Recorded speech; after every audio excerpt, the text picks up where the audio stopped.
Aïe tout le monde, comme vous le savez, c'est toujours pour moi un plaisir de vous retrouver et de partager encore avec vous une nouvelle histoire.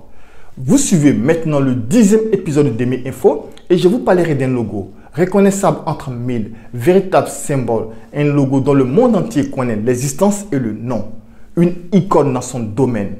C'est le célèbre logo Nike, la virgule.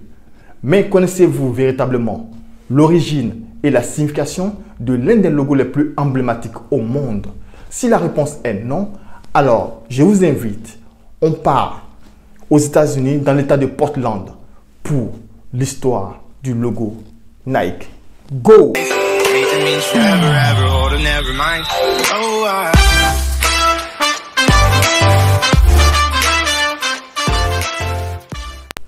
Tout commence en 1971. Phil Knight, le fondateur de la marque Blue Ribbon Sport, a besoin d'un nouveau logo pour une ligne de chaussures de sport. Il est en ce moment-là également professeur de comptabilité à l'Université d'État de Portland, où il fait la rencontre de Caroline Davidson, qui est étudiante en graphisme et également à son cours de comptabilité. Phil lui propose alors de travailler sur des designs à un salaire de 2 $ l'heure, ce qu'elle accepte. Phil lui fait savoir qu'il souhaite avoir un logo qui symbolise le mouvement et qu'on puisse y cerner une certaine vitesse. Caroline Davidson commence alors à dessiner ses premiers croquis. Dans certains croquis, il y a un qui est directement de la déesse grecque, Nike. Mais qui est cette déesse grecque, Nike, qui inspire la marque Nike pour son logo? Pour cela, petit tour dans la mythologie grecque. La déesse Nike possède des ailes. Elle est synonyme de vitesse et de victoire. Fille du titan Pallas et de l'océanide Styx. Elle a pour frère et sœur Kratos la puissance, Bia la force et Zélos l'ardeur. Une famille qui n'a rien à envier aux valeurs de la marque Nike. Ce choix est stratégique pour Nike. En effet, la référence à la mythologie n'est pas neutre. Elle permet à la marque de s'inscrire dans un socle de références communes. Ce choix, tout particulièrement de déesse, permet au logo Nike de diffuser les valeurs sportives souhaitées. Cette virgule est censée représenter de façon très simplifiée les ailes de la déesse grecque Nike en question. Et c'est d'ailleurs également de là que le nom Nike est tiré. Parmi les différentes propositions que Caroline Davidson fait à Phil Knight, c'est évidemment la petite virgule inspirée de la déesse qu'il retient.